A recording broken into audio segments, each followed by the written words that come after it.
Geure lehenengo ekitaldia hauxe izan zen, Bailarako enpresen inguruan hitz egitea eta egotea. Garai hartan, inork ezautzen ez gintzunean, da geure burua aurkeztu genduenean gizarte aurrean, kafekin hitzen genduen eta kafek erantzun zigun eta utzi zigun erakusketa txiki bat jartzen. Geroztik, Bailarako enpresa nagusienak bertan izan ditugu, eta urtero egin ohi deguna da erakusketa bat enpresarekin batera, eta gero hitzaldi bat edo pixkateak nola ikusten duten etorkizuna, eta batipat zientzia ikuspegia eta ikerketa.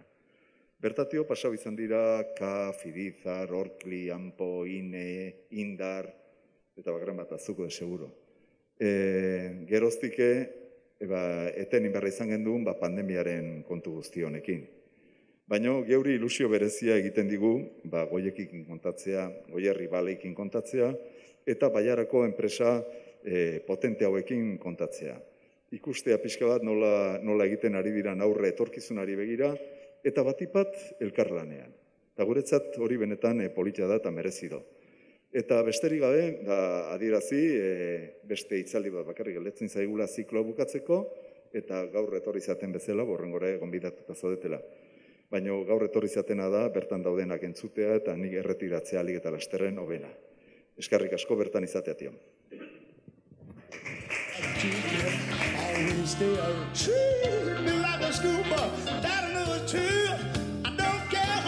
Arratsaldeon.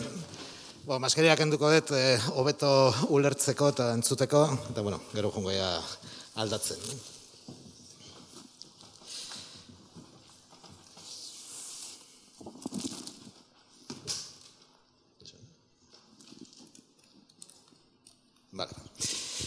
Nire izena Jose Engarra da, eta gaur nator Goierri Baleiren lehendakari bezala. Lehenizkatari eskerrak eman diot bere etxen ateak irikitzeagatik, Goierri Bailey zer den azaltzeko. Azalpen txiki bat egingo dut, eta gero elkarten dauden laun enpresen aurkezpen labur bat egingo dugu, eta segidan galdera erronda bat egingo dugu bai enpresa hauen artean. Bukatzeko zuen txanda izango da, eta nahi duzuen galderak egiteko gai honi buruz.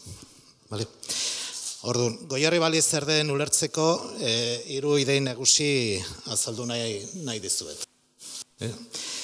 Lehendabizi, Goierri Bailey metalmekanika sektoreko partner industrial osoena gea. Enpresa batek mundu mailan soluzio integral, berritzaile, lehiakor eta neurrira egindakoa badabil bilatzen, gu erantzun hori ematen dezakegu. Bailarako gaitasunen inguruan dugun ezagutzak, produktu sorta zabala, naiz soluzio industrial integralak bildu, garatu eta kudeatzea ahalbidetzen du. 8.100 langileak gora dauzkagu besteak beste. Balbulerian, mugikortasunan, elebazion, energian, motor elektrikoetan, garraioan eta makina erreminta sektoretara zuzendeta Goierri Bailaran. Orduan, nabarmendu nahi dugun bigarren ideia da lehiarkotasuna industriala. Helburu duten enpresa eta erakundetako elkarte dela. Hau zergatik, industrisarea garatzen jarraitzeko ekintzak jartzen ditugulako martxan, beti ere Bailarako lehiakortasun industriala aregotzeko asmoz. Eta azkenik, 3. idei nagusi bezala, azpimarratu nahi dugu elkarlana. Elkarlana jorratzen dugu, eta hori da gure helburua eta Goierri Bailaran esentzia. Elkarlan honekin, Goierri Bailaran kokatuta dauden enpresen eraldaketa industriala lidertzen saiatzen gea. Elkarlana benetakoa eta aktiboa da enpresen artean. Ezagutza elkarbanatuz eta berrikuntza sartuz. Azkenean, lehiakortasuna industriala ziurtatu nahi dugu. Orduan, 3 idei nagusi hauek, 5 erronketan bitartez gauzatzen ditugu. Orduan, lehenbiziko erronka da elkarlaneko sarea. Traktora eta ETE, odo PYME enpresen artean, eta ETE enpresen artean. Bigarren erronka da lankidetza sarea. Hau enpresa traktoran artean izaten da. Gero, 3. erronka, ETE edo PYMEen indartzea landu. Laugarren erronka da Goierriren ikusgarritasuna eta notoritatea lantzea, bai Bailara mailan eta bai Goierriko enpresen mailan. Eta azkenik, ematen dugu bai, balio erantzizko zerbitzuak. Aurten, bide horretan, 4 proiektu nabarmentzen dugu elkartetik. Alde batetik, lehenbizikoa digitaliza Goierri, bigarrena organizaziones ágiles, hirugarrena ongizate enpresak, eta laugarren proiektu bezala, badaukeu 4.0 teknologia lantzeko laboratorio bat ereketzeko asmoa aurten hasiko dela. Jarraituz, deposita honetan, bazkide kopuraren bilakaera aipatzen dugu. Elkartea sortu zen 2017 urtean. Urte horretan, hasi ginen, 33 bazkidekin. Gaur egun, 72 bazkide ditu elkarteak. Bazkideak gutxo gara, 4 taldetan selkatu dezakegu. Lehenbiziko taldetan, ikusten dugunak, metalmekanika sektoreko lider industrialak daude. Enpresa hauek produktuak garatzen eta fabrikatzen ditu. Enpresa hauek badia referentzik mundu mailan eurosektoretan. Ikusten ditugu, elevazion daude Jaso, GH, Transbiaga, mugikortasunan ikusten dugu CAF eta Erizar, energian badokegu Indar, Orkli, INE eta Ederfil, eta fundizio eta Volvorin badokegu Ampo eta ArcelorMittal. Bigarrengo taldean, daude erreferente industrialak osatutuko enpresak. Metalmekanika sektorearekin lotutako produktu eta konponbidea garatu eta fabrikatzen dituzte. Hemen sektore desberdinak aurkitzen ditugu bai, motore elektrikoak, material elektrikoaren distribuzioa, makina erreminta, eta hemen daude bai enpresa desberdinak. Hirugarren talde honetan, daude metalmekania sektoreko kolaboratzaile estrategikoak, hemen ikusi dezakegu. Orduan daude ingenieritza, ezagutza, fundizioa, galdagarrintza, mekanizazioa eta tratamendua. Eta hemen dauzkegu enpresa desberdinak. Eskualdean daude 2100 langiletik gora enpresa hauetan, eta metalaren eraldatze prozesuko baliokatea osatzen duten enpresak dira. Eta konponbide integralak eskaintzen diete sektore guztietako bezeroei. Eta laugarrengo taldean, badaude industriari zerbitzuak eskaintzen dituzten enpresak. Hemen daude adibidez, Goierri garatzeko enpresa, Goieki, Goilan, IGIGB Goierriko enpresak, dauzkegu bai, eta gero dauzkegu bai beste zerbitzu batzuk ematen dituzten enpresak. Orduan guztira, gaude 72 enpresa. Orduan, enpresa guzti hauen artean ze gaitasunak dituzte enpresa hauek. Guztira ikusten dezakegu, enpresa hauen salmentak 4.400 milioiko zifrara iristen gehala. Esan dugun bezala, 8.100 langile batzen ditu. Gero ere bai, IGIGB-en salmentaren 3,3 inbertitzen dituzte, eta guztira enpresaban artean dauzkate planta produktiboak 16 herrialdetan. Bukatzeko presentazioa esplikatuko dugu nola egiten duen lana. Dago zuzendaritza batzorde bat, hemen ikusten dugu. Zuzendar batzorde honek dago eratuta, eta dauden enpresa guain momentu honetan, daude GH, Goiekikok, Kadereria Izgorri, Nippon Gases, INE, Zegi eta Joan Lase. Talleres Joan Lasa. Orduan dari batzardue aparte, daude bai traktora enpresen foroa eta ETE edo Pimeren enpresen foroa. Orduan, hau asko labur bilduz, horrela egiten dolana elkarteak. Orduan, presentazioa bukatzat, zan pixkat esplikatzeko nola zer dan eta nola funtzionatzen dugun. Orduan, guain aurkeztuko dizuegu, elkartean dauden laun enpresen ereduak. Irudie enpresa traktorak eta ETE edo Pime enpresa baten aurkezpena egingo dugu ere bai. Orduan, lehenbiziko enpresa Orkli izango da, gurekin Asier lekuna dugu, Asierrek Orkliren begirada bat emango digu, eta eskerrik asko, eta zurea da hitza.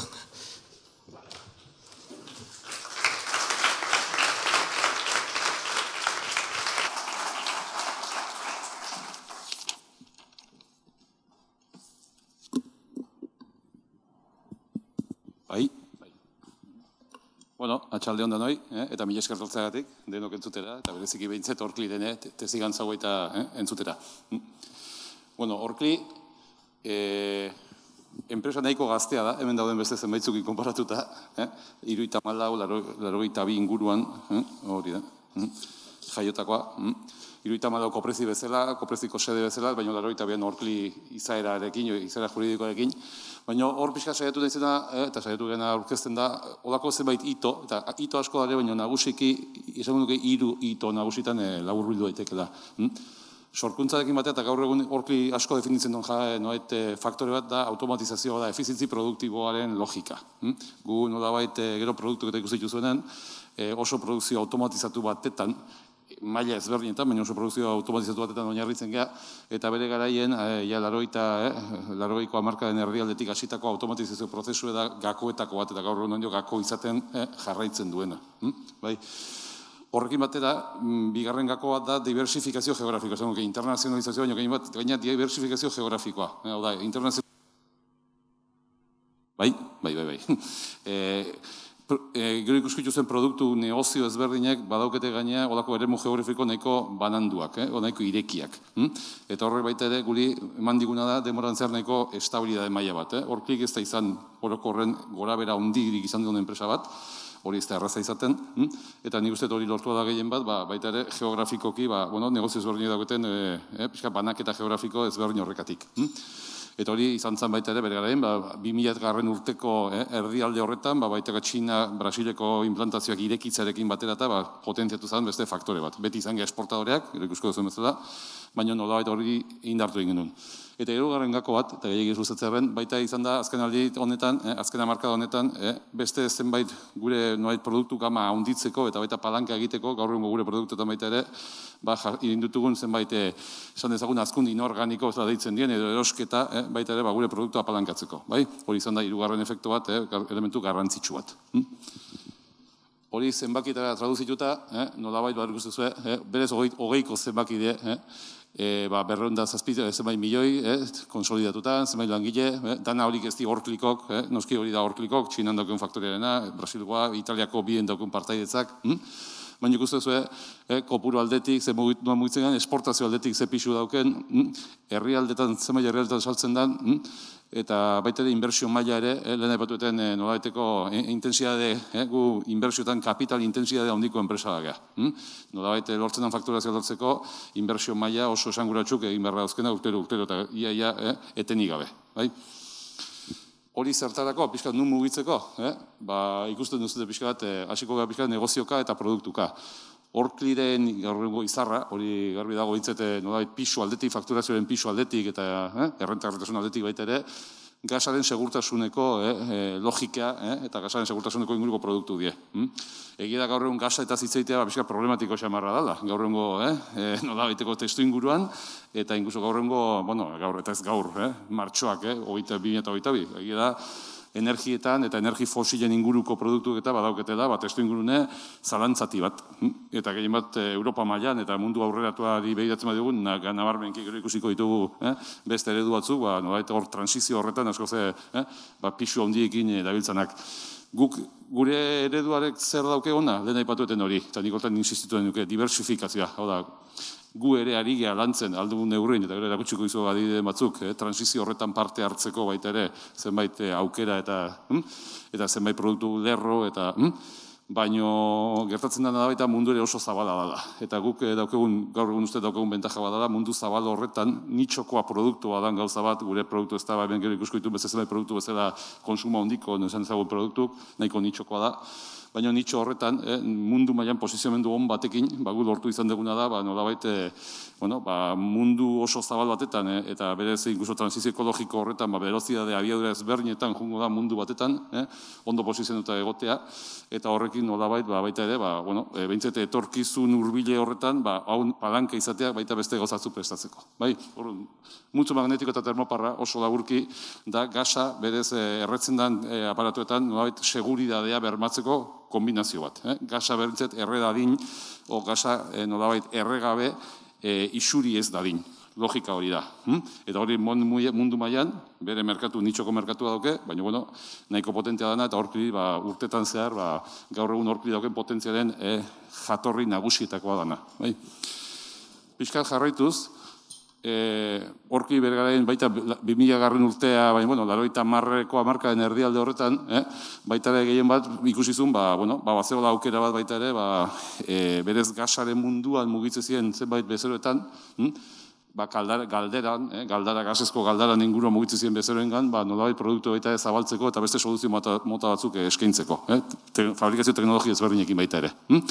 Eta hortik abiatuta, nolabait egin du, baita ere, hasiera batetan hidraulikako soluzioak zienak, horkliko historikoen adina, eta gaur egun baita ere errekuntza mailan saiatu da galdara, gasezko galdaretan, nolabait horre posizio indartsu bat osatzen, gaur egun indartsu da, gaur egun horkli erreferentzizko hornitzaile bada galdaretako komponentistikaren barruan, gehien bat hidraulikako komponentistikaren barruan, eta goin bertan saiatzen ari gana da, galdara horietan nolabait askoz ere balio gehigarri handiagoa daukan produktuetan kokatzea gere burue, eta gaina horre baita beste aukerat ematen dirugulako baita ere. Gaur egun gasa, lehen aipatueten bezala, galdaretakoa ere, Europa mailan bai dagoela zalantzan gehiago jarrita, bada inguso zenbait herrialdeek gaur egun ja dagoeneko etxe berrietan gasezko galdarak instalatzea uzten ez dutenak, Holanda bat adibidez.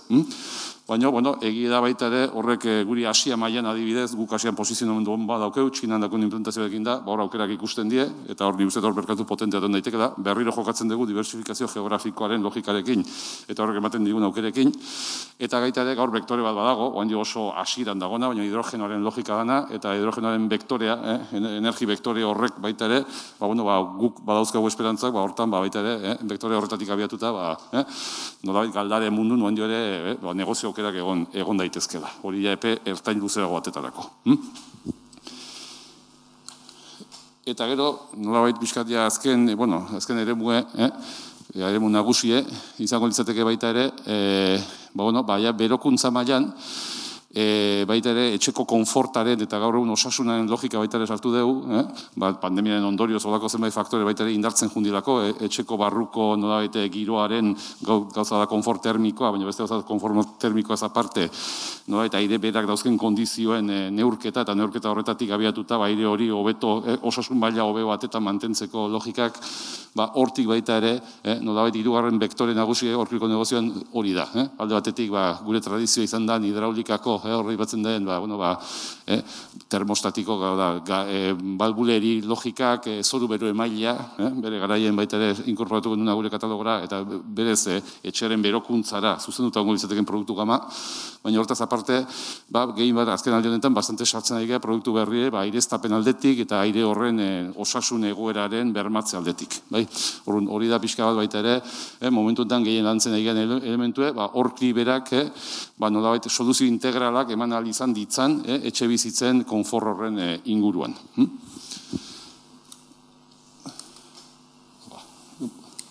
Eta beste banauken, baina hori igual be presentazioan galituko za, baina zan berrikuntzaren logikak. Hemen badauzkagu zenbait berrikuntza, baina egia da ontaz aparte, lehen aipatueten bezala, horkliren puntu debiletakoa dela nolabait gaur egun energia fosilen edo erregai fosilen inguruan dauken pisue, gasarekiko bereziki, eta horrek amortibadorek dauzkeu, lehen aipatueten eta berriro diversifikazio geografiko horrek eta munduaren nolabaiteko abiadura ezberdinek ematen duten aukera horiek, baino nolabait garbi dago, mundu baita ere, bere tendentzi bat nahiko garbi markatuta daukela. Eta horrekiko baita horklik behar ditula, zenbait aldaketa eta baita ere nolabait esplorazio, terreno berrik esploratzea. Aldotatik, pena ez dela saldu transparentzia, baina, lasai. Aldotatik, pixkat lantzen nahi gena, vektore ezberdin edie, baina gehin horietako bat nagusie, bada, pixkat zenbait material berriren, gehin bat hor erregailuen mundutik eta abiatu dugun esperientzitik ezagutu ditugun, landu ditugun zenbait material berrien zun zeramikoen inguruko zenbait aplikazio ezberdinen inguruko lanketa. Horretan horkli esfortzu handiek jartzen ari da, bai rekurso personal aldetik eta rekurso ekonomikoen aldetik, eta espero dugu baita horrek ere, lantzen ari lerro ezberdinetan, aukerak ematen joatea. Nolabait horrek emango ligukelako, gaur egungo produktuarekiko palanka efektu bat bai, baina horretaz gain, nola mundu berrietara sartzeko aukerak lantzeko bide bat ematea ere. Bai? Bueno, eta pixka hori da, Orkliren nolabaiteko gaur egun realitatearen eta pixka ze lantzen ari den, da nolaka begira dagoenaren ikusmira o ikuspuntu hori. Bueno, eskerrik asko.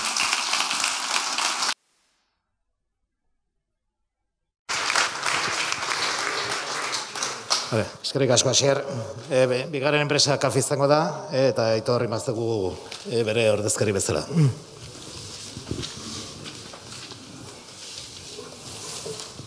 Bueno, atxaldeon, eta eskerrik asko danoi etortzeagatik, eta eskerrik asko lemnizkatai aukera emateagatik, eta, Goierri Baleko elkartei ere,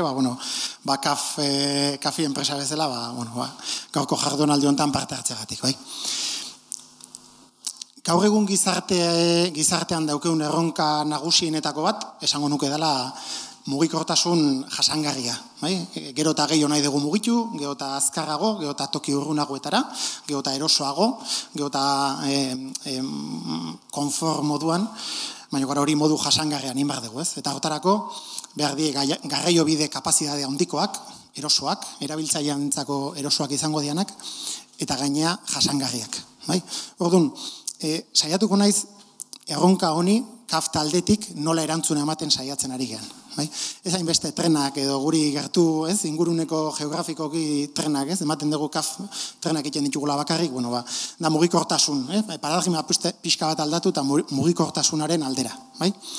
Eta hortarako, zifra batzuk, KAF gaur egun zer dan, hemen dauzkegu emaitzak, kartera pedidos edo kartera zorroa zorroago duena, 2.600 milioikoa, errekorra, zifra bentas esaten dana ere, 2.800 milioi, ia 3.000 milioikoa, 2008 batean, eta kontratazio maila ere historikoa izan da 21 batean. Hau da, eta emaitzak errendagarritasuna ikusita ere, pandemia aurreko baloretara iritsi gea. Pixka bat ikusteko hemen, emaitza, negozio emaitza, nola azken urteetan gorakadoan, hemen ikusten da, kartera zorroan, hogeiko pandemiaren eragina ere ikusi dugu, baina, pixkanaka goraka nola doan. Hemen detailetxo bat, gero aipatuko duguna, bi zutabe horietan, bi kolumna horietan, gorria da totala, eta grisa da nazioarte mailan dagoeguna. Hau da, ikusten dezue, 100% oso gertukoa dala nazioartekoa. Hau da, estatu mailan daukegun negozio zifra oso bajua da, proportzioan. Jarraitzeko, historia pixka bat, leheno Asierrek esaten zuen ez, horkik igual hainbesteko bizitza ez, KAF bezala 105 urte, baina, hemen burdinola batetik hasi zen, hemen inguruan zegoen burdinola batetik, gero porteriera juntzana, eta hori gero tailer industrialetatik evoluzionatu dela. Eta azken mende honetan evoluzio garapen handi bat izan du, batez ere apostu edo sendo batzuk eginez, garapen teknologikoa, dibertsifikazio geografikoa, negozio eredua aldatzen saiatzen, mugikortasunera bideratuz eta mugikortasun arloan mundu mailan aktore garrantzitsu bat izatea baimentzen diguna, eta balor añadidoko maila altuko aktibidadeetan.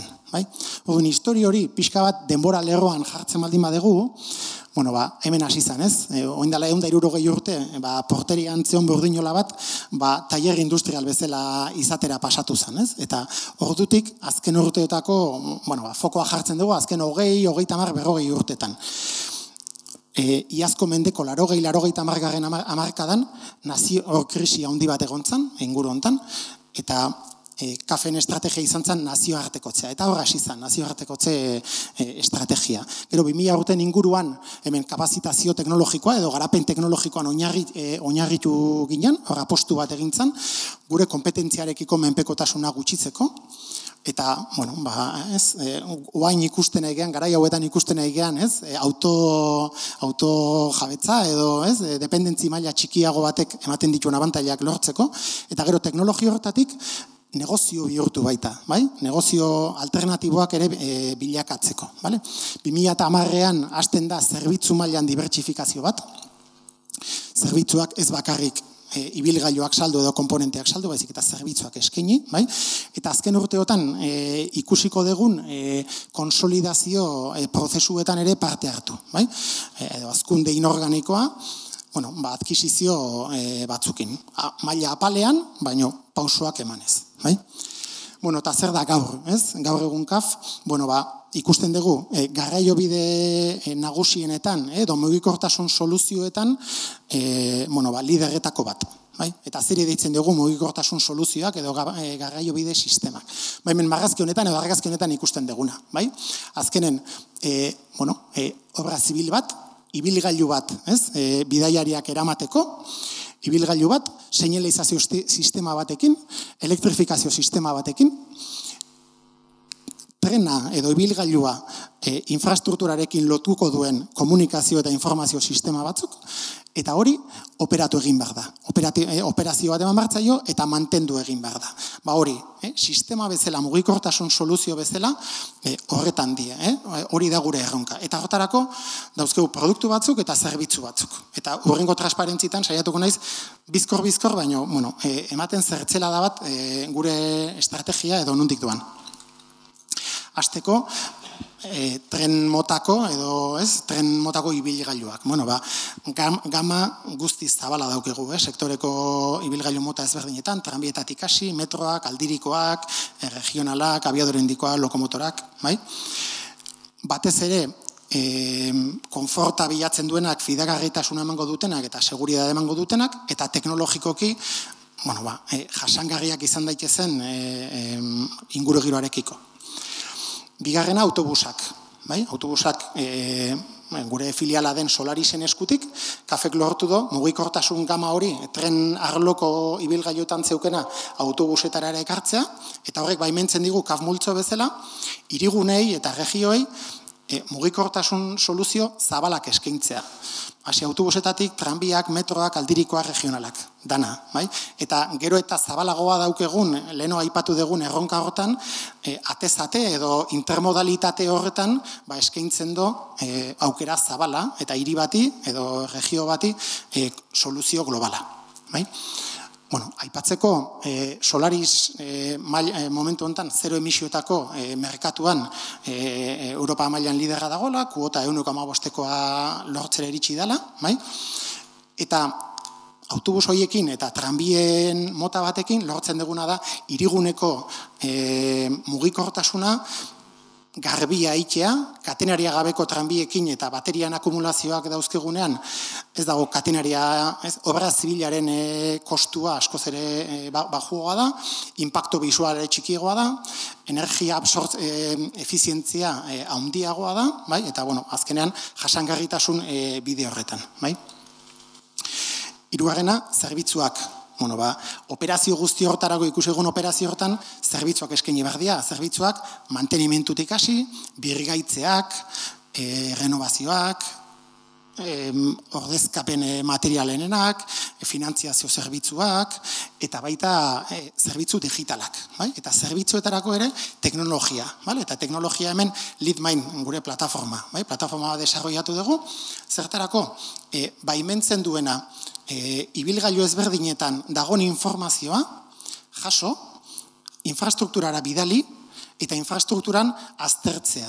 Aztertu ibilgailuak izan trena, autobusa, dana dalakoa, ze sensore dauzkan, ze informazio, abiriaren bat egondan, ez dan egon, zenbateko erabilpen tasa daukan, eta informazio guzti hori infrastrukturan aztertzen da, inteligentzia artifizialaren bitartez aztertu, ondorioak ateratzen dira, eta horrek baimentzen dio erabiltzaileari, energia efizientzia lortzea, denbora, operatiboa, aberia bat egon baldima da, trena edo autobusa, tailerretara iritsi aurretik, tailerrean badakite ze komponente aldatu behar dan, eta iristen denerako egon daiteke komponentea, eta mantenimentuko tarea edo lanetako sartuta ze operario, ze behar dan, eta orduan trena edo ibilgailua geldik egotea minimizatzen da. Hori, eta baita diseinorako ere, erabiltzen ditugu parametro guzti horiek, ikusteko benetan behar dian rekisito maila hori edo sinplego batzukin behar dan edo ez dan. Hau da, azkenen da operazioa esplotatzea, Internet de las cosas aipatzen dana, hori da erabiltzea. Zerbitzu mailan. Laugarrena, seinalizazioa. Seinalizazioa, bai dauzkeu soluzioak trenetan instalatuta edo infrastrukturan instalatzeko sistemak. Aldi berean baita osagaiak, hasi ardatzak, gurpilak, reduktorak, engantxeak, edo izan hasieran aipatu ditugun teknologia garapen horrek, baimendu digun produktu horiek garatu eta baita negozio bezala, osagai bezala saltzea. Beste aldeatetik, sistema integralak. Sistema integrala aurretik aipatu dugu. Ibilgailuek eman diguten esperientzia eta ezagutzari esker, mantenimentua, obra zibila, seinalizazioa, hori guztia elkartu eta bezeroei soluzio global bat eskaintza hementzen digu. Beraiek ez daitezela arduratu zati ezberdinetan banatzea, baizik eta guk soluzio osoa eskaintzen digu. Eta guztia nola? Talde bikain batekin, enpresa, 100 enpresa baino gehiago taldean, 13.000 pertsona mundu mailan, eta, helburu berarekin, mugikortasun beharrei erantzutea eta etorkizuneko erronketarako prest egotea. Mundu mailan da bukatzen noa. Mundu mailan gure presentzia tren arloan, nola baita esateko, implantazio industrialak dauzkegu estatu mailan, Frantzian, Erresuma Batuan ere bai, Amerikako estatu batuetan, Mexikon eta Brasilen. Hoi implantazio industriala. 50 tailer baino gehiago dauzkeu munduan, mantenimenturako banatuta. 130 proiektu baino gehiago, 40 herrialdetan, hor gazapotxo bat ikusiko zen, 40 herrialdetan, eta autobus ikuspegitik implantazio industriala Polonian daukegu gaur egun, baina, oso zabalduta produktu mailan, oso zabalduta, herrialde, 32 herrialde baino gehiago, 750 hiri baino gehiagotan. Eta, labur bilduz, hemen esaten deguna, azti eta begiak ondo irikita prest munduan undi jongo dan ikusteko, ahalik eta sistema, soluzio globalagoena eta jasangarriagoena lantzeko, ahalik eta partikularizazio eta egokitzapen gehiengoarekin, gaur egungo eta etorkizuneko pertsonak eta hiriak elkartzeko. Eskerrik asko.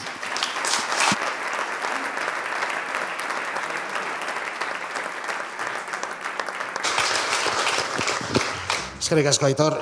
Guain hitza Eider Riztuetai emango dio, eta Kalderia Mekaniza Ezgorriko ordezkaria. Eskerrik asko. Lehenik eta behin eskerrik asko, etortzagatik, gonbidapen honengatik. Guretzako ore bada, mai inguru hau partekatzea, horrelako enpresa handien artean. Izan ere, Aizgorri oso enpresa txikia da, eta beste enpresa txiki asko bezala oso ez ezagunak Goierrin. Goierri arlon guztira 180 enpresa txiki gea, PYME, eta enpresa txiki guztien artetikan 164 25 langile baino gutxiago ditugun enpresak. Nik uste den nahiko datu esanguratsu edala. Lan asko egiten dugu, egie da eta zorionez enpresa oso handik eta potentek ditugu mundu osoan ezagunak direnak eta lana ekartzen dutenak, baino atzean enpresa txiki asko gaude beraiei balioa eta zerbitzu industrial bat ematen dieguna. Hortaz, saiatuko naiz gure zerbitzua zein dan azaltzen, zerbitzu ematen diegun beraiei guztiri, eta baliokate guzti hau, denon arten eraikitzen dugun baliokate hau, ondo azaltzen. Eskerrik asko. Aizgorrikin hasten baldin bagea, zeintzuk gean Aizgorri. Aizgorri kaldeeri bada, kaldeeri astune eta ertaina bezala esango genuke fabrikatzen ditugun pieza motagatik. 1980 urtean sortutakoa, nera aitak sortutakoa, eta egun nean aiek eta biok eramaten dugu, bigarren generazio baten gaude, 30 urteko esperientzia, ez dela gutxi. Eta, gure balorek esango genuke, esperientzie, kalitatea eta bezeroei konfidantza ematea da. Eta gure misioa, lehen esan dudan bezala, zerbitzu industriala ematea, bai enpresa handi txiki edo ertainei, eta batez ere, guk Goierri mailan egiten dugu lan, Gipuzko mailan ere zertxo bai, baina oso komarkalak gea, bai bezero aldetikan eta baita gure hornitzaiek ere Goierri mailakok izaten die. Eta guztiz honekin, aparte, gure apostua kalitatea da, kalitate maksimoa. Guk hortan apostua egiten dugu, etengabe hobekuntza baten sartuta, beraiei zerbitzu hori emateko eta beraien neurrira egokitzeko egunero gaude, edo beti egokitzen eta mejora kontinu hori esaten dana, ez? Hobekuntza baten apostu egiten dugu. Idiazabalen gaude, Poligono Guardian, eta bi lantegi ditugu, bereiztuta. Bat historikoa, neraitak sortu zuena, hori kaldereri astuna bezala esango genuke, fabrikatzen ditugun pieza motagatik. Bertan, ditugun gruengatik eta instalazioengatik ehuneko 30 tonako piezak fabrikatzen ditugu. Eta gero daukeu beste pabelloi txikigo bat, orain dela 3 urte edola hartu genuna, apostatu genuen pabelloi txiki bat hartzea, pixkat diferentziatzeko piezak, eta bertan iten ditugu kaldereri askoz ez finagoa, 3 tona, 5 tona bitarteaino. Lehen esan dizoten bezala, gure propuesta, gure balorea, aizgorriren balorea, ematen digun balore hori, da kalitatea. Baina ez edozen nolako kalitatea baizik eta zertifikatutako kalitate bat. Bezerok geroz eta exigentego dira, geroz eta zertifikatu gehiago eskatzen diguzte, eta orduan, gu egunen onbarra daukeu, horregatik lehen esan dako mejora kontinua hori, eta hortarako, ISOa atera gendun, orain dela 8 urte, 9.001eko ISO hori, gestioko kalidadea, baita 38-39eko ISOa, horrek bermatzen digu soldadurako kalitatea, gure soldadura ona izatea eta kalitatezkoa. Horrekin batera, soldadore guztik edo gehienak homologatuta ditugu, eta internoki ere badaukagu teknikari bat, ensaio no destruktiboseko zertifikatuak egiten ditunak.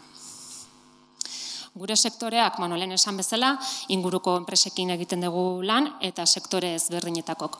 Bai makina herramienta, oso orokorra bezala izango litzeke, hidraulika, bertan depositok eta horrelako gauzak fabrikatzen ditugu, kongenerazioa, motoretako pieza ezberdinak, elebazioareko, baita lan asko egiten dugu, automozioan egiten duguna da asko prentsa handitako, zutabek, hori tona handiko piezak izaten dira, eta gero azeriak, fundizioak, pixkat ikusten duzuen bezala, nahiko abarkatzen dugu sektore ezberdinetan.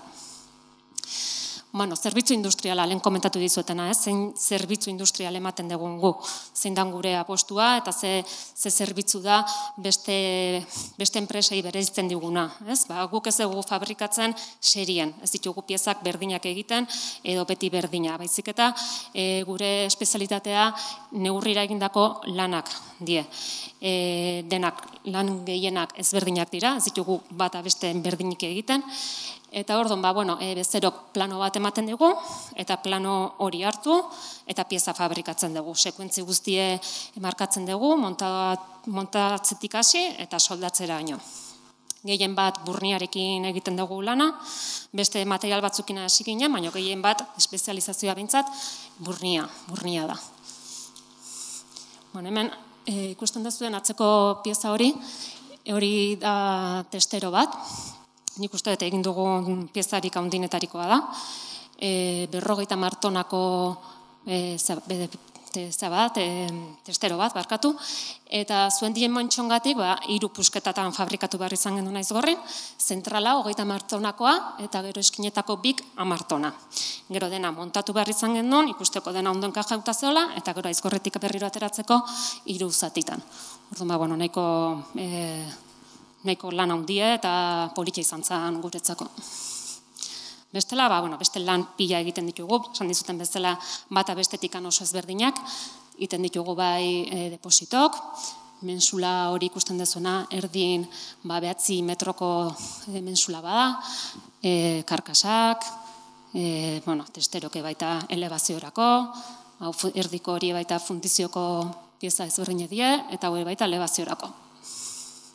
Beste zerbitzu industrial bat, eta geroz eta gehiago egiten duguna, gure bezeroek eskatzen digute geroz eta gehiago, pieza terminada, esaten dana. Planoa eman, eta iritsi zaidala instalazio eta pieza bukatuta. Eta orduan, planoa eman, guk ofizina teknikon despieze guztik egiten ditugu, materiala eskatu, fabrikatu, entxaiu gaztuiak barnean egiten ditugu edo subkontratatu, tratamentuare guk gestionatzen dugu, labea edo pintura, akabatu ezberdin bat imatea, baita mekanizatua, eta gero bezeroren etxeara ematen dugu, transporteare gestionatuz. Lehen esan dizuten bezala, guzti hori ez dugu gure errekurtsoen bitartez egiten, baizik eta kolaborazio bidez, Goierriko enpresa askorekin kolaboratzen dugu, eta, gehien bat, subkontratazio hori, eta ematen diogun balore erantzi hori bezeroei, bada beraiek subkontratazio bakarrakin, aztu egiten diela, konfidantza eskaintzen digute lana ondo egingo degula, eta guk subkontratazio ezberdinak egin arren, azkenen bezeroa gustora gelditzen da, eta lana murrizten diogu. Atzeko pieza hori adibidez, Galizitikan etorri zitzaigun, struktura hori, eta ikusten duzuen bezala, bertan imprimatu behar izan genuen, baita kanpoko pertsona bat ekarrita, eta gero hortikan Baionara juntzan azeri batera, Arcelorrea. Gero ikusten dituzue, beste pieza amaitu batzuk ere, goiko ura kuba bada, barniz kuba bat, eta dago, betetzen ditute barnizez, orduan pentsa, zen txeiu motakin behar izan genitun, likidok eta guzti hori penetrauta egotea eta fugarik ez izateko. Hau, portutako kutsara bada, gero beste mensula bat, amaituta, hau pulpo bat, elebaziorako, ikusten duzu baita guztiz mekanizatuta, margotuta, bezeron gustora, neurrira. Eta hemen beste kaskillo bat, hori mekanizazioa nola ikusten duzuten, baina amaituta dagoela. Eta guzti hau da aizgorrin egiten duguna, eta, espero dut ulertu izana, ze zerbitzu ematen diogun enpresa handi guzti hauei.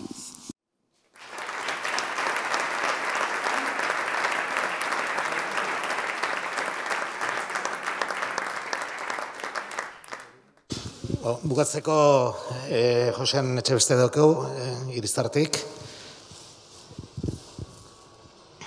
Aldeon, eskerrik asko, gonbidapenagatik, eta guztioi, honi etortzeagatik, eta aukera hau emateagatik, gure enpresa pixkak gehiago ezagutzea emateagatik.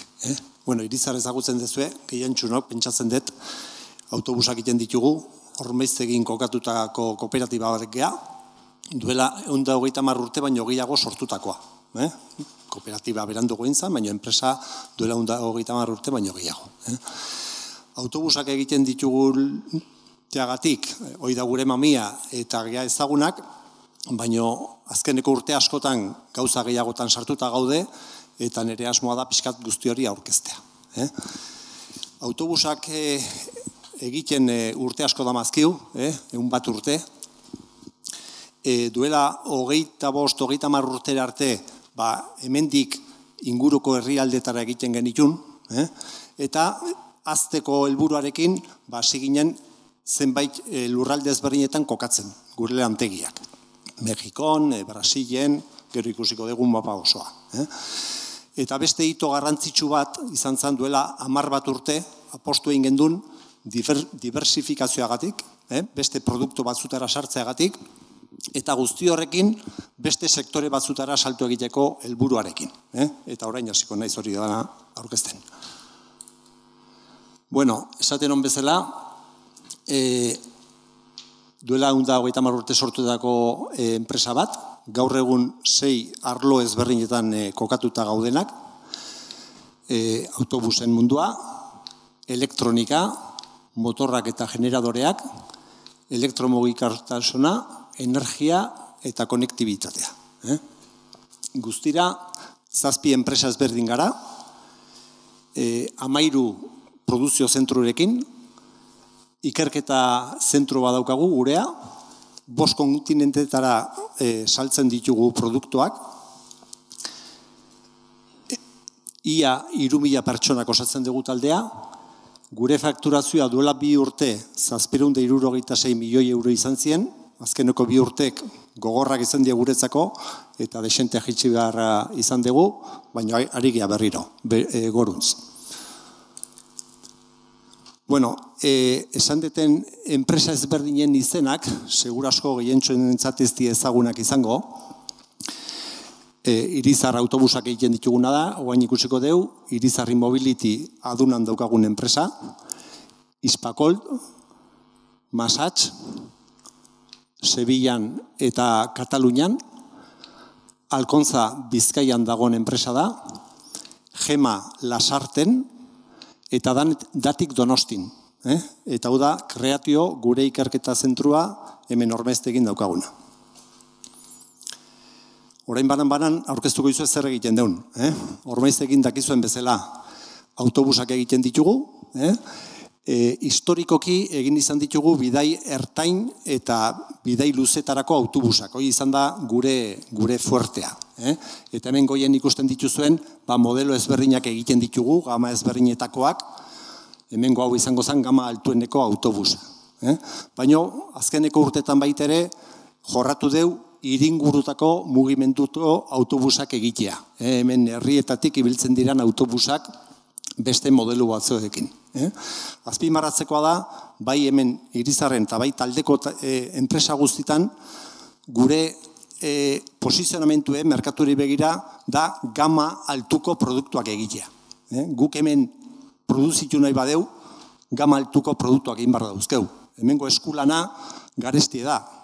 Gure kompetidore asko ekialdeko herrialdeetakoa dira edo Asiakoa dira. Orduan, hoiekin konpetitzeko gu daukagun posizionamentua da. Gama altuko produktok egitea eta baita ere oso personalizatutako produktok egitea. Bezeroak bere neurrira egin nahi ditun produktuak egitea. Irizar Mobility. Hau 2011 urtean sortu gendun negozio berri bada, autobus eta ibilgailu elektrikoak egitea, eta 2017 urtean egin gendun Europako lehenengo planta era honetako produktuak egiten dituena.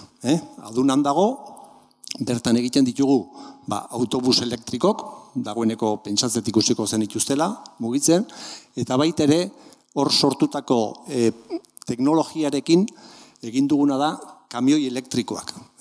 Behin infrastruktura bat garatzen denen hiri baten era honetako ibilgailuak ibiltzeko, aprobetxatzen dugu infrastruktura hori, bestera bateko garraioak egiteko. Baita ere esan behar da, guk bertan egiten ditugula erabiltzen ditugun bateriak. Hispacol Sevillan dago, eta egiten ditu ibilgailuentzako klimatizazio sistemak. Gehien bat autobusetarako, gure autobusetarako, baina baita ere gure Barkatu. Zein dut?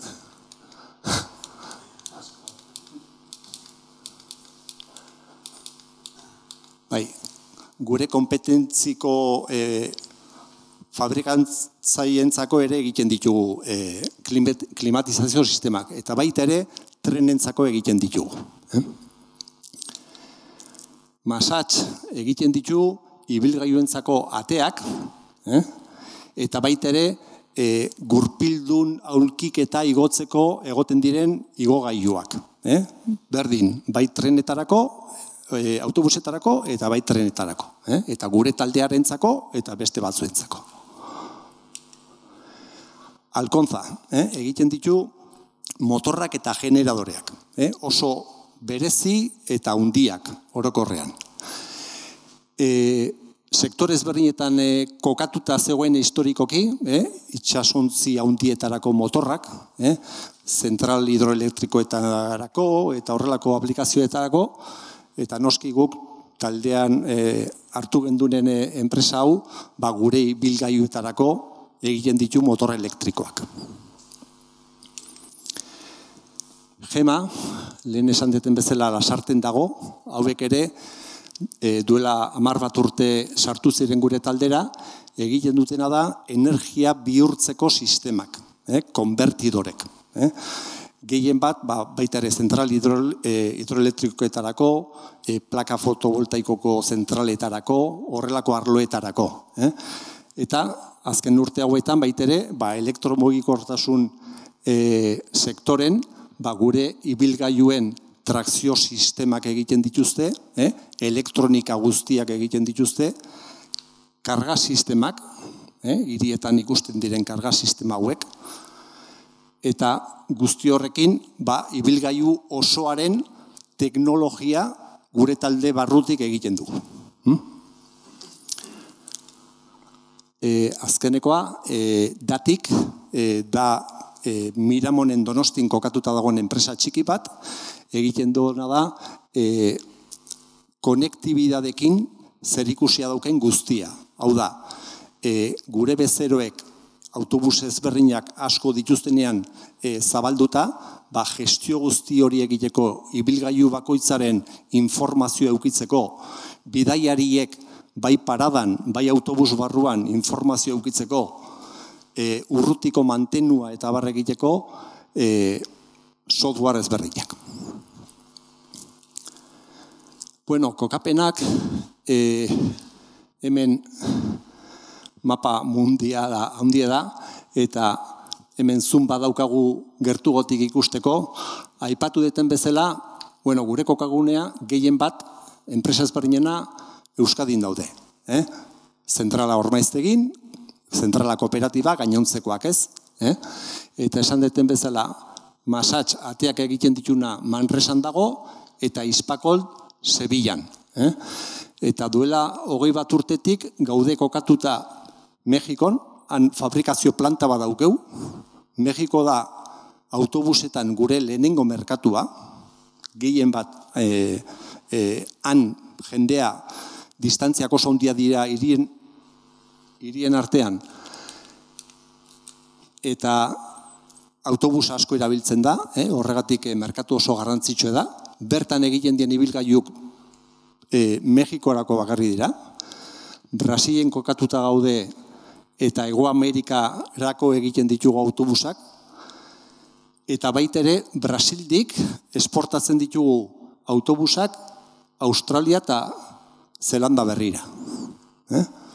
Kokatuta gaude baita ere Hego Afrikan, eta bertatik egiten dugu Afrika hegoaldeko herrialde ezberdinetara, Marruekosen, Afrika iparralderako, eta Ormaiztegitik egiten dugu Europa guztirako, ekialdeko herri askotarako, eta baita ere estatu batuetarako. Eta gainontzeko beste taldeko enpresek, adibidez gemak, bai estatu batuetan saltzen du asko, Japonian saltzen du asko, Masatxek ateak egiten ditunak Asia guztian bezero desente ditugu, orduan batzuekin eta bestekin munduko mapa betetzen dugu. Bueno, hemen azken argazki bat gure gama osoa, eta horrela, 3 hitzetan esan da, itxurri bidez berdinekin ibiltzen dien ibilgailu die. Bidai ertain eta luzetarako ibiltzen ditugun ibilgailuk, diesel, biogaz, hibrido, gas naturalekin ibiltzen dien ibilgailuk izaten die, eta hirietarako egiten ditugun ibilgailuk, ibilgailu elektrikok. Eta hemen, ideia edo erreflexio interesgarri bat, etorkizunari begira, produktoz gain, baita ere erabilerak eta abar denon artean mundu hobego bat iteko baliogarri izan daitekena. Besterik gabe.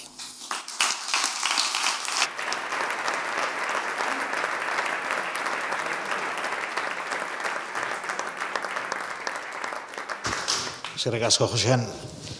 Bueno, indau elkarteko lau enpresen sarrera hau, eta, bueno, guain egin behar dugu galdera erronkapi txiki bat, eta, bueno, galdera pare bat inguzuet bakoitzai. Orduan, haserekin hasiko naiz. Lehenbiziko galdera, igual, ja Gilioa pixkat desfasauta, gaur aidean pasatzeko zaken, garaken eta hauekin, baina, bueno, guen dela hilabete bat, zeon pentsakera eta zeon problematika zeon bandio pandemiakin, ez? Orduan, zuen nola indiozu horre pandemiari sortu da krisiarekin? Bueno, ez du esan duzu bezala pandemia pixka atzera bezala uste da, seguraski beste problema ondigo batzuk azaldu direlako, baina, bueno, ondio hor dago, eta bere garaien, izan zen shoka ondia da nentzat.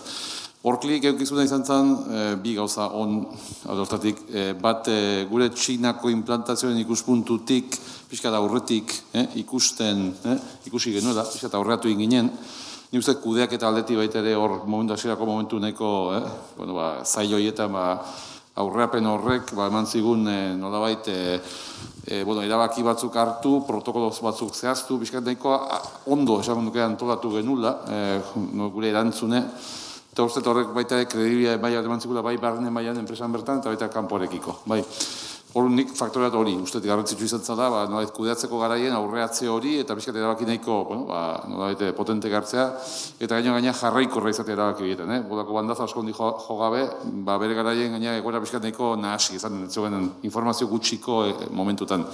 Eta bigarren faktoreat baita garrantzitsua malgutasune. Aldotetik baita ere, kooperatiba izaerarekin, hori uste beti nahiko ondo landu izan degula, malgutasun ikuspuntutik, barne lan aukerak zeuden, ontzaren itxiera orokorrora, edo zeuden bezeroek gure kasun baita ere, Europa mailan isten hasi zienen, hor nahiko era malgu batetan jokatzeko aukera izan genuen, eta ondo adaptatu ginen egoera horretara. Eta gero erantzune baita ere, bizkate aukera ontzaren, da berriro aktibitatea rekuperatu zaten, erantzun on bat eta azkar bat eman genuen. Horren aldortatik ikusten nahiko ondo landu genuela, eta pandemia guretzat merkatu bera, gure sektorea bera indartu indalako baita ere, pandemia garaien, beste atzuei kontraka gertatu zaienen, eta gero guk eman genuen erantzune, guk nolait esakunduke indartu ingaitula. Pandemiaren oste honetan, indartsua batera gea, berez hasiera batetan gendena baina. Oso do. Aitor, bai. Zue beti kafekin esaten dezue, hemen inguruan fabrika handi ez zetela, baina hemendik kanpo sektoren txikienak zetela esaten dezue. Zein arrisku eta zein aukera ematen ditu hau izatea, nola egiten dezue aurre honi. Bale, usten badia zue transparentzi baten kontestu epixka bat emateko saiatuko naiz, bai? Bueno, hemen ikusteko, lehenen oantxe etorriko nahizunea, baina saiatu geha grafika baten ikustea kafen tamaina, talde bezala, multzo bezala, gure kompetentziarekin eta gure hornitzaietako batzuekin konparauta. Baina hori pixka bat esplikatzeko, hemen eskubitan goien, azken urteotan, azken 8 urteotan, merkatuan, egon dien konsolidazio edo elkartze, enpresen arteko elkartzen inguruko laburpentxo bat. 2014an, Txinako bi potentzia, tren inguruko potentziak elkartu zian. Biak publikoak zian, elkartu zian da. Osatu zuten, Txinako monstru bat nola bete esateko. 2015an, gure bi hornitzailetakok, bi hornitzaile Waptek, talde Amerikar Kanadiensea eta FABLA diela frantsesak, baita ere, hornitzaile bezala, kompetentzia zian eta elkartu zian. Beste alde batetik, Itachi, korearrak elkartu zian, japoniarrak elkartu zian Ansaldo señalizazio sistema batekin erosi zuten, eta hala beraien produktu katalogoa ere zabaltzen zuten. 2018an Waptek, lehena Waptek eta FABLA elkartu zian, Waptek beste batekin, General Electric Transportation edo sektorearekin elkartu zen. 20an, hau da, duela, oraindik prozesuan daude, Alstom Siemensekin elkartzen saiatu ondoren eta Europako Komisioak utzi etzionean, Bombardier Kanadiarra erosi zuen. Eta lortu dute, Txinatik kanpora beste erraldoi bat sortzea. Eta prozesuan, leheno Itachi, Ansaldo erosi zuen Itachi horrek, erosi du beste, señalizazioko beste hornitzaile bat, tales, baita beste erraldoi bat sortzeko. Pixka bat ikusteko, duela 8 urte geneuken aktore zerrenda nola jundan haunditzen eta konsolidatzen, bai? Eta horrek nun uzten gaitu, kafe mentxe ikusten dezue, leheno aipatu duten negozio zifratan 3.000 milioi gutxu gara bera urteko, Eta gure Txinako erraldoi hauek, 19,3 milioi, hau da, gu baino 6-7 aldiz handigoak. Bueno, oraingoz batez ere Txinan mugitzen dira, baino ja Afrika hartu dute, Hego Amerika hartzen nahi dira, ekialdetik datoz eta gerturatzen nahi dira. Alstom, Siemensekin saiatu zanetzon lortu, Bombardier erosi du, eta orain prozesu horretan, ia 14 milioi, hau da, gu baino, ia 5 aldiz handiagoa. Siemens, gu baino 3 aldiz handiagoa. Hitachi seinalizazioarekin, Hitachi 4.000 milioi, gu baino pixka bat handiagoa, gai seinalizazioarekin, gu alako 2. Saltatu ditut batzuk, oain nator. Eta gero dauzkeu, txikisegoak, Stadler, Suitzarrak, Valentzian ere badaukete planta, gure tamainakoa gutxi gora bera. Eta gero ja beste batzuk ere badaude. Eta hemen, salto inditut bi, Waptek eta Honor, hauek gure hornitzaileak dira. Eta gu baino 2 aldiz handiagoak. Eta hemen errentagarritasun zifrak saiatu naiz identifikatzen, gu alako 2 eta gu alako errentagarritasun doblea daukate. Orduan, menpekotasun lehen aipatu dugun, historian eta evoluzioan aipatu dugu, ze garrantzitsua diversifikazio teknologikoa eta teknologi propioa garatu eta gaina hori negozio bihurtu, burujabetza alor hortan ze garrantzitsua den. Eta joxan, noain nator erantzutea, galdera. Karo, nun usten gaitu horrek, mundu mailan gu ibiltzen garen merkatuan Alstom da nagusi, gu alako 5, arriskuetan gure portzentai bera inbertitzen badu teknologian, garapenean, gu alako 5 aida inbertitzen. Horrein nun usten gaitu, ondo selekzionatu behar dugu, zeintzu dian itxen ditugun apostuak. Ezin dugu danari eman. Aldi berean gure txikitasunak baimentzen digu fleksibilitatea, efizientzia gehiago, eta aldi berean pertsonalizazio gaitasun handiago. Eta horregatik aipatzen dugu gure estrategian fleksibilitatea eta partikularizazio puntu horrek ematen digula erreztasun bat edo diferentziatzeko modu bat. Eskerrik asko. Eider, zure aurkezpenean itzen duzu jarraikortasun prozesu nahiko dezuna, ez? Zuetan nahi hartu duzu enpresaren ardura, zer bultzatu zizuen hortara eta nola izan zen aldaketa hau? Aizgorriren kasua esplikatzen hasi baino lehena, gustoko zitzaiten esatea, datu batzuk jarri ditut aurkezpenen, ikusteko jarraikortasuna enpresa familiar txiki baten oso zaila dela. Datuk ikustea besteik ez dau, 2. generazio batetik 3. nola gesten da portzentaia 1,5 batera. Eta 3. 4. ez dizuet, esango ikusi besteik ez dau. Gainera, enpresa familiarren biziraunkortasuna ez familiarrenkin alderatuz erdia da. Eta beste 3. datu bat, azken datuk esaten dute, 1,5 milioi enpresa desagartuko diela Europa mailan jarraikortasun arazo batengatik. Goierrin ere, enpresa txiki asko die isten ari direnak, familiarrak ez izan edo izan. Hortaz, refleksio modua, hor uzten ditut datuk, baina uste dut asko dagola egiteko, arazo handi bat izango dalako.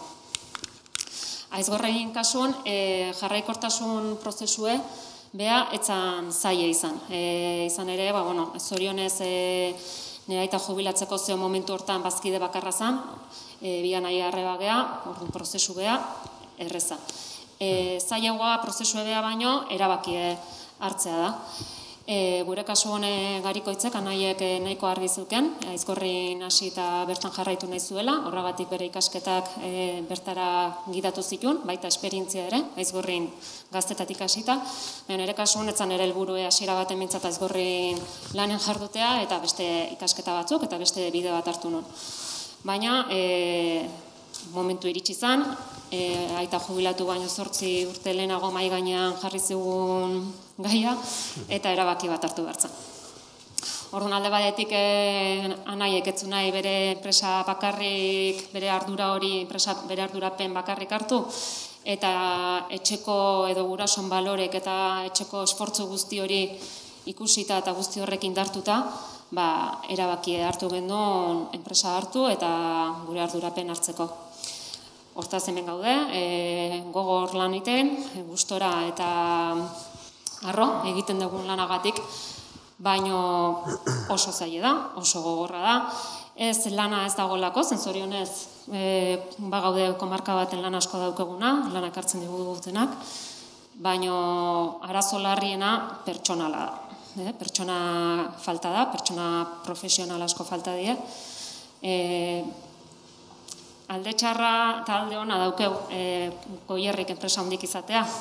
Badakizu ez gaietaz hitz egiten nahi naizen, baina denek nahi dute enpresa handi baten lan egin eta txikiok gelditzen gara langileri gabe.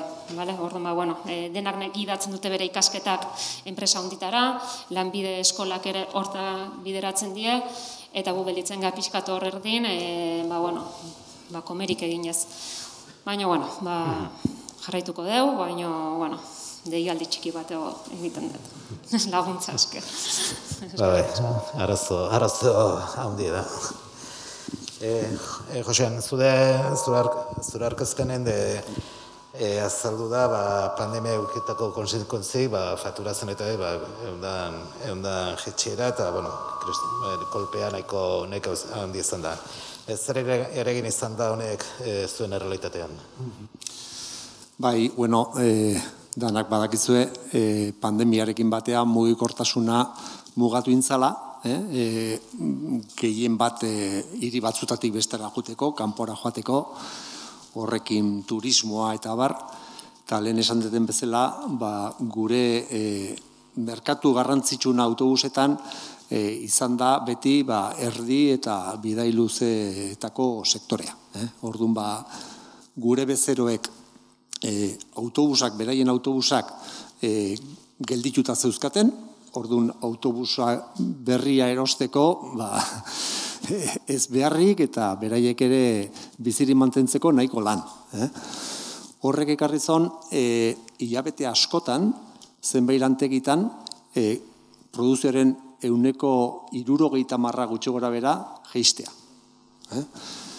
Zorionez, hiritako mugikortasuna naiz eta jetxi mantendu zan, neurri baten mantendu zan, horrek eragintzon gure adunako planta, autobus elektrikoen planta, mantentzea eta azten jarraitzea, eta gure malgutasuna ere, 100-tik 100 tira eginez, egutegiak moldatu, pertsonak mugitu, eta esfortzu asko eginez, horrela pasa ditugu azken 2 urtek.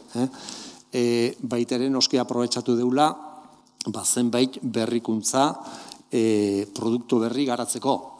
Hirietako mugikortasunen emisioak gero eta gehiago jeistea eskatzen da, autobus elektrikoz gain, autobus hibrido gasa, zenbait lekutan asko erabiltzen den soluzio bada. Eta naiz eta gure estrategitan ez egon, garatu gendu baitere, bai gaz komprimido teknologikin ibiltzen dian ibilgailuk, eta bai gaz natural likuadoko soluzioak. Eta dagoeneko merkatuan daude. Zorionez, pasadan udatik aurrea, pixkanaka errekuperatzen ari da mugikortasuna, horrekin batea gure bezeroak hasi dira mugitzen, merkatu hasi da mugitzen, pixkanaka errekuperatzen ari gea, eta datorren hilen dagoeneko, adibidez, Ormaiztegin egunean 5 autobus egiten hasiko gea, gutxi gora bera gure zenbaki normaletara hurbilduz. Zerentzat.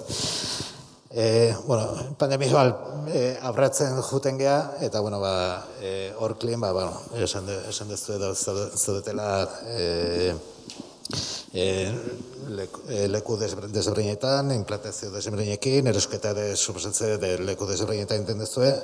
Orduan bain daukeun krisi berria, Ukrainako eta Rusiako gerra honek, egoera honekin, ze impacto mota daukezu zuen eguneroko lanean? Beno, oandik garrapatu baitu berri xamar, apiril o txailaren bukerako egida horretik ere bat zegoela, nola eta egimate lehen gaien prezioen edo argindarraren prezioen logikatan bat zegoen aurreko efektu bat, ez da bakarrik sortu nola eta gerra lehertu danen, eta hori ja horretik ere bagen emarren, guk eta beste enpresa askok hori pisu gehigarri horrekin, eta horre, ja dagoeneko 21. urten bertan ere, guk urte historiko eukita salmentetan, errentagarritasun aldetik eta nik uste enpresa asko dira sufritzen, guk adibidez gure sektoren etxetresnen munduan eta orokorra izan da, nolabete negozio maila aldetik urte on bat izatea 21, baina gero emaitzen aldetik eta bai, onak bai, baino berez izan marko duketena, baina bastante apalagoak. Hori goengo gaur egungo tesitura da, Ukrainiako gerraren leherketarekin da, baina erabat desmadratu. Argindarraren preziok eta erabat desmadratu die, lehen gaiekin oaingoz guk ez dugu euki horaz ondirik suministro aldetik, eta beste bigarren kezka nagusia suministroa da, noski?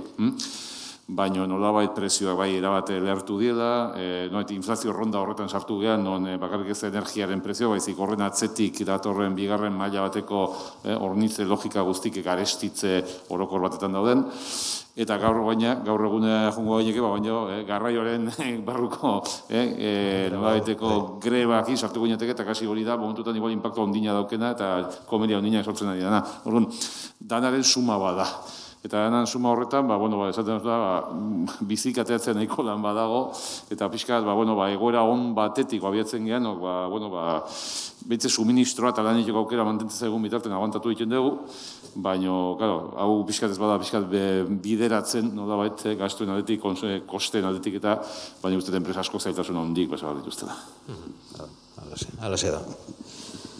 Guazen gauza positibo pixkat hitzeitea.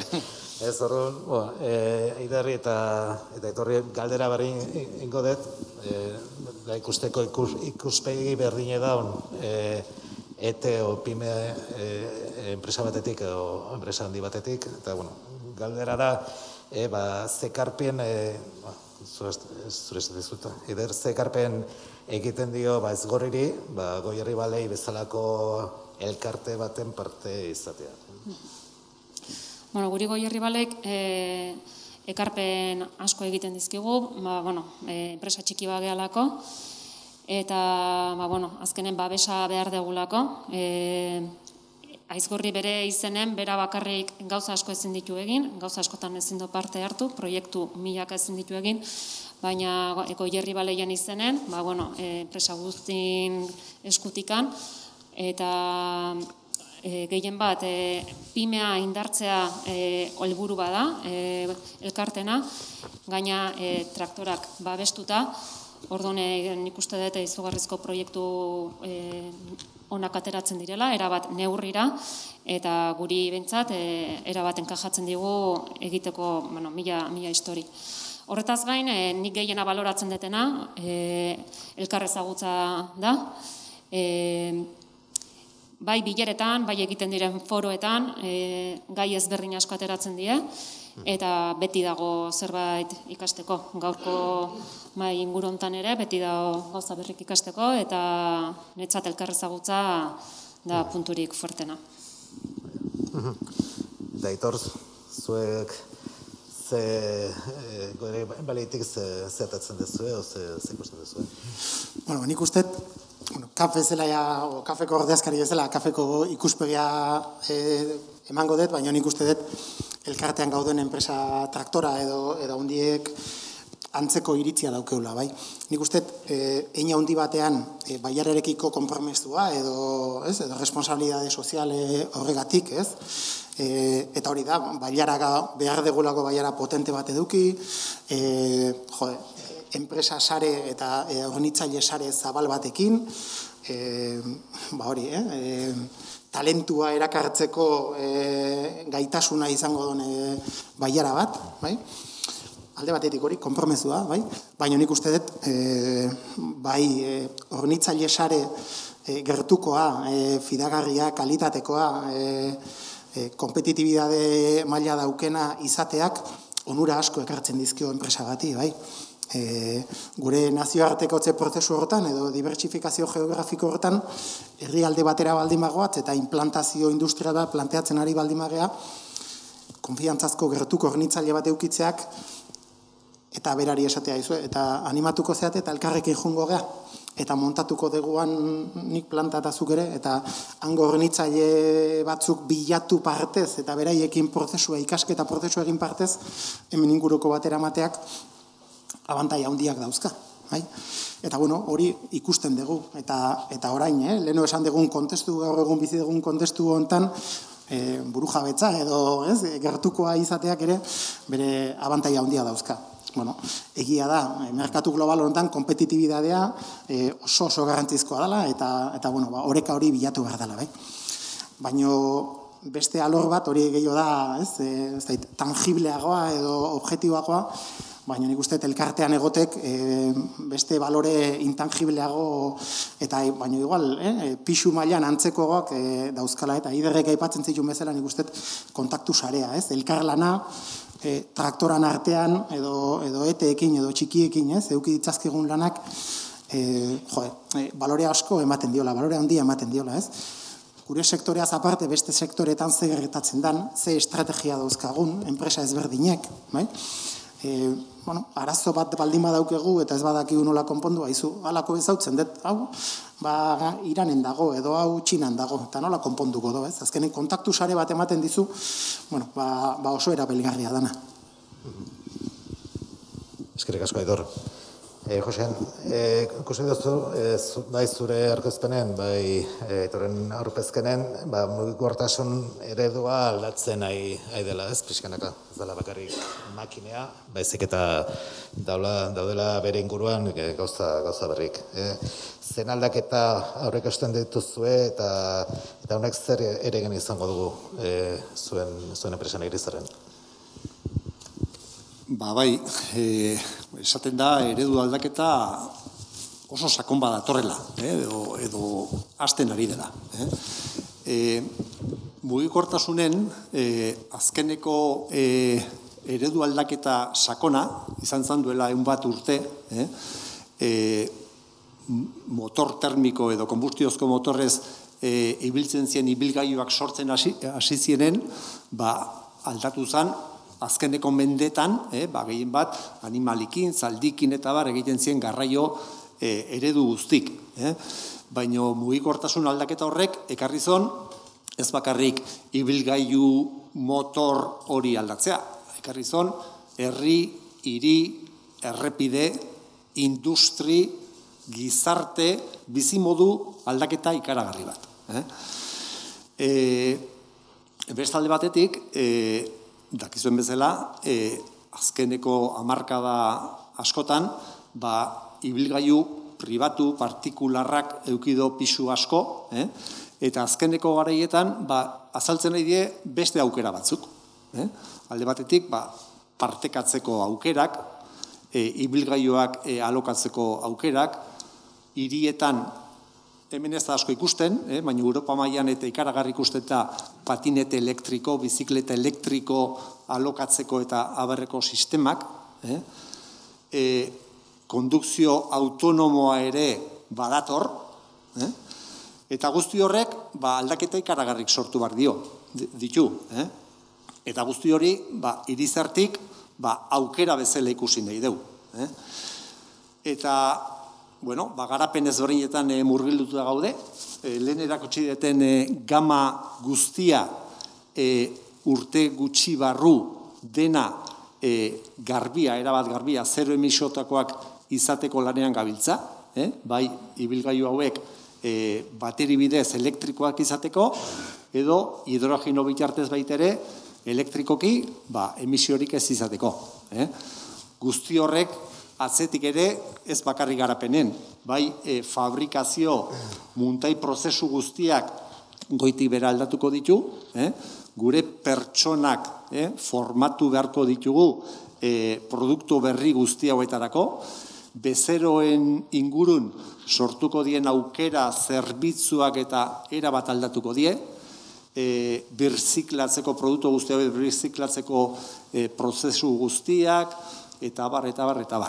Orduan, bai, eredu aldaketa garrantzitsua dator, hor gaude, hor egon nahi dugu, eta gure apostua etorkizunean ere lehen mailan egotea da. Eta azkeneko galdera bat, irekita lauentzat, age ikusten globalizazio honekin, dela gertatzen krisiak, eta dela gertatzen krisi asko denbora gutxien, eta gerozta denbora gutxiago. Ekui dugu pandemia, gaude Rusia eta Ukraina arteko gerra, ez dakigula noaino eta nola joan behar den.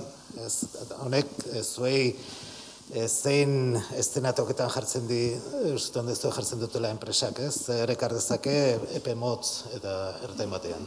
Situazio hain segidan olako gozak. Ez da erraza erantzutea sektoreka edo enpresako izan baita berrera eduki dezakelako, baina badare gauzatzuneko haman komunek.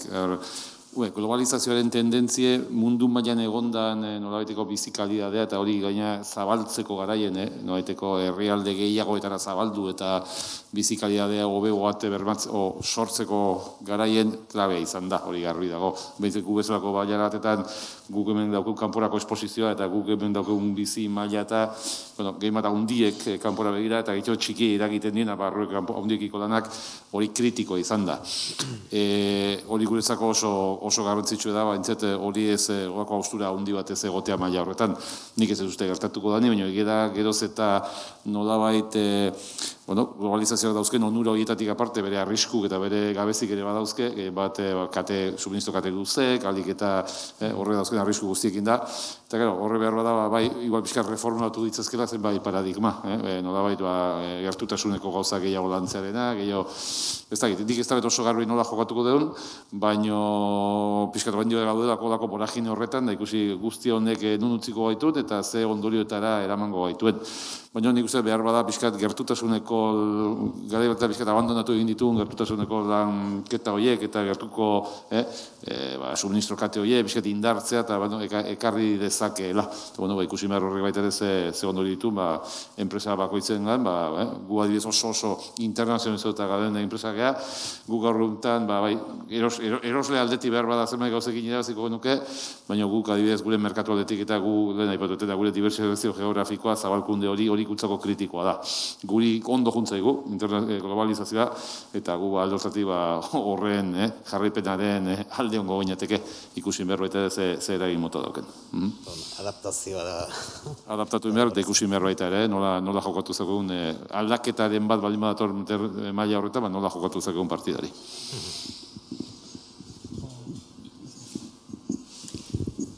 Leheno, galderak erantzuten jungan ordenai jarraituz. Egoera, nik uste ez dala esan beharrik oso txarra dala. Mundu mailan bizitzen egean egoera hau, horren denbora epe motzean, olako bi krisi horren jarraiak, zimentu sendoena ere pitzatzeko arriskoa daukela, nik esan nuke. Egoera itxura ematen zon, pandemiaren olatua edo, buelta ematen eginela, gure aldetik bintzet, leheno aipatu ditugun ze zifratan, buelta ematen ere eginela zirudien, eta oraingo honek, naiz eta guk zuzenean Errusian edo Ukrainian ez euki komilarten interes berezirik edo produkto bezero gehiagirik, eragina izaten nahi zaigu. Nabaria da, elektrizitatea eta gasaren prezioak, horrek esplotazioan dauzken eraginak, atzo eta gaur prensan irakurriko zenuten, ikusiko zenuten, guregan ere eragina izan dola. Egia da, bezero ikuspegitik, Errusia eta Ukrainian bezero batzuk badauzkegula, osagaien listan edo osagaien alorrean, gurpiletan eta ardatzetan batez ere, eta horiekin moztu behar euki dugu interakzioa, nola baita esateko. Aldi berean, aukera batzuk ere sortzen dira. enpresa badaude, ekialdean erronitzaile batzuk, errudanak eta ardatzenak eta errusian eta hola, gure kompetentzia osagaietan, hoiei ja ezin zaie Europan erosi, ez? Orduan, beste merkatutxo bat ere, aukeraren bat irikitzen da, bai. Baina orokorrean preokupazio handiarekin,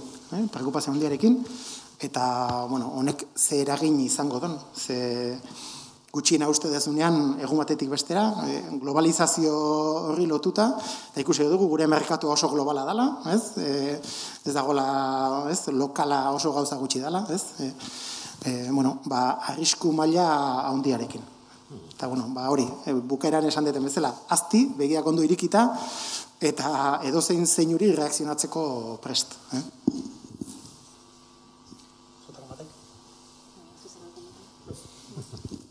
Esan dezu dena.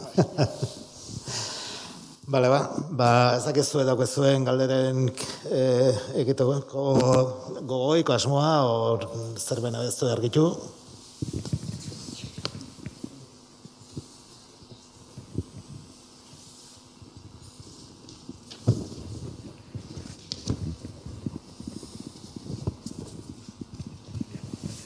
Luztatu dugu. Gehi igual luztatu dugu. Ez dut uste, nik uste dut benetan interesgarri izan dela eman dezuen informazio guztia. Lau enpresak aurkeztu dezue oso epe laburrean eta izan da nik uste gozada da. Galdera...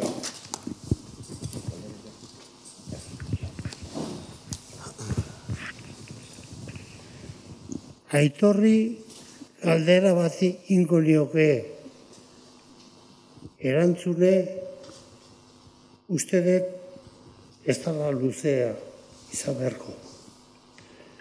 Kafeko aldaketa oain egunkaritan irakurtzetan garaien aldaketa el milagro de Kaf. Noiz eta zergatik, baino 2-3 minututan,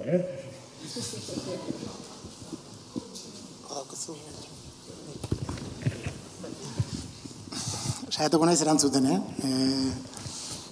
nik uste milagroak ez dakit, existitzen dien edo ez, nik batez ere lanean sinisten dut, eta nik uste guk ere lanean sinisten dugula, bai? Saiatuko naiz bizkor, aprobetxatzen hemen geneuken transparentzi bat, historia pixka bat kontatzeko, bale? Hautxe, bale? Uzten badiazue, minutu baten, bale? Noiz izan zan, ez da erresa esaten, bai? Krisia, ze nora begira noaino botatzen dezun atzea, duela 160 urte burdinola bat, norbaitek erabakizon tailer industriala bat bihurtu bartzala, bai? Igual ura izan zan momentue. Gero, evoluzioa izan da, tailer industrial bat izatetik, gerra pasatu zen, gerraren ondoren pasajero kotxeak edo ikentzian, gero hortik beti mekanikoak izan geha. Gero, asoziatzen ginen, konsorzio bitartez, gure kompetentziarekin, sistema elektrikok suministratzeko. Egal hori izan zen, ez bagendu asmatu lotzen, beste batzukin elkarlana egiten, igual ez ginen, ez gendu nazitzen jarraituko. Nik uste klabe batzuk gaur egun, gaur egunea begiratuta, gaur egungo kaf, duela 30-40 urtekoarekin alderatuta, nik uste hemen daudela. Eta lehen saiatu naiz oso gainetik ere aipatzen. Nik uste klabe nagusietakoa eta izan zela. Nazioartekotzea. Zuetako askok ni baino beto bizituko zenuten, bezagutuko zenuten. 80 bukaeran, 80 hamarkadan oso lan gutxi zegoen. Eta batez ere, merkatu nazionala, estatu mailako merkatua zen kafi jaten ematen ziona, eta baiara honen zati handi bati jaten ematen ziona. Eta etxegon merkaturik. Eta hor, erabaki batzuk hartu ziren, kanpora, nazioartera bideratzeko, bai Holanda, bai Hungaria, bai Hong Kong, bai Estatu Batuak, eta hor, apostu batzuk egintzian. Eta apostu hauek emaitza eman zuten, eta ikusi dezute, pixka bat lehenagora jungeanen, hemen esan dugun, azken urteotako, gure eskari zorroa, zenbateraino nazioartekoa dan, bai? Baina baita ere, 2000 urtean, norbaitek erabakizun, etzala nahikoa, trenak egitea, eta beste batzun menpekotasuna edukitzea teknologiari ikuspegitik, teknologia garatzea, hartu zan erabakia, eta hori negozio bezala. Bueno, gaur egun, lehen aipatu ditugun, gure kompetentzia haue, gure kompetentzia, gero bukaeran esan dizueten, kompetentzia gehi hornitzaile horiekiko independentzi maila bat ere badaukegu. Baina hori da ibilgailua. Eta gaur egun esan dugu, ez da ibilgailua da, mugikortasun beharrak. Eta ez, hor daukegu erronka. Bueno, hemen dau ez, zerbitzutan diversifikatzea. Eta soluzio globala ematea. Orduan, nik esango nuke ez daula milagroa, ez dala momentu batean. Da, lehenengo ez da milagroa nik uste, da lan askon, eta ez, bizioa eta lan askoren eragina. Jende asko eta urte askotako jende askoren lanaren eragina. Baina da, atento egotea mundu mailan dauden paradigma aldaketa edo eredu aldaketa hoiei, ea guk nola egokitu behar dugun eredu aldaketa hoiei. Erantzun dizut? Bai. Bat eta fungo gara ja pixka bat. Bueno, galdera motxa. Erantzun ere, neurri topatzea daun. Giza baliabideetaz hitzein dezue, langiletaz, edo pertsonetaz, edo pertsona langiletaz, falta, elkarren artean nolabaiteko lehia, segurazki falta leku guzietan. Handietan, txikietan, espezializazioa, zein da egin beharreko gogoeta, nun dago konponbidea, zerbait egin dezakegu, zein da hausnarketa egin beharra, arlo guzietan, sektore guzietan, eragile guzietan, zer pauso jorratu behar dira. Eskerrik asko. Bai, galdera interesgarri iruditzen zait. Lehen esan digu aizkorrin daukaten arazoa eta hemengo enpresa txiki daukaten arazo bezala, baina enpresa hundiok ere zailtasun handia ditugu pertsonak erakartzen. Baiara txiki bagea, oso industriala, enpresa askokin, eta danak ditugu behar antzekok. Erakartzeko zer egin dezakegun?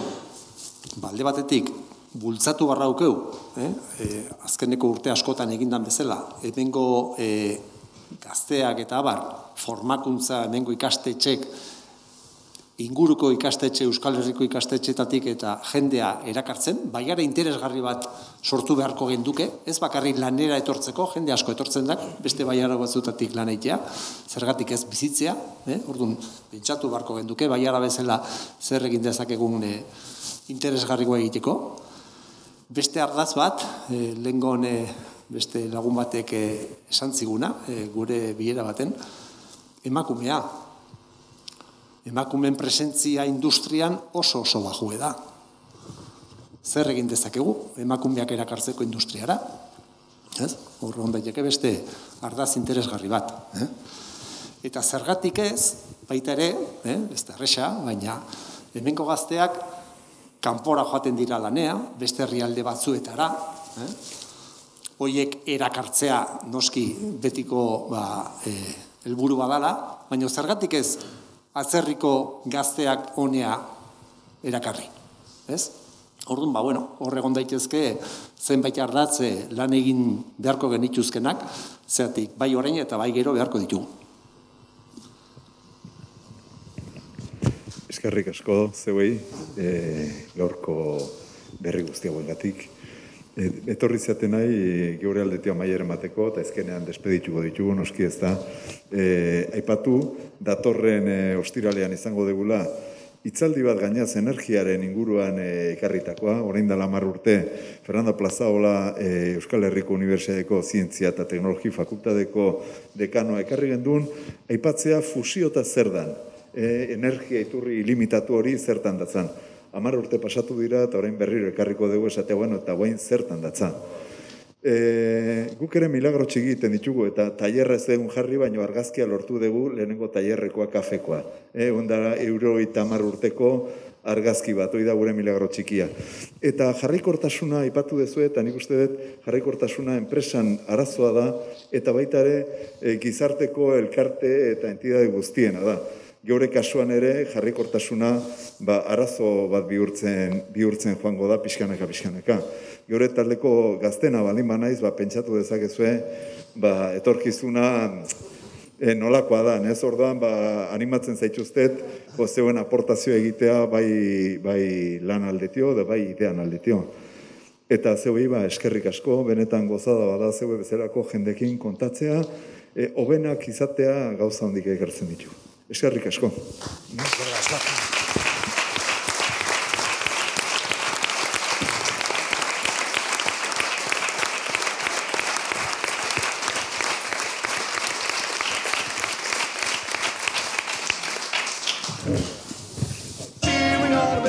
The dials are set.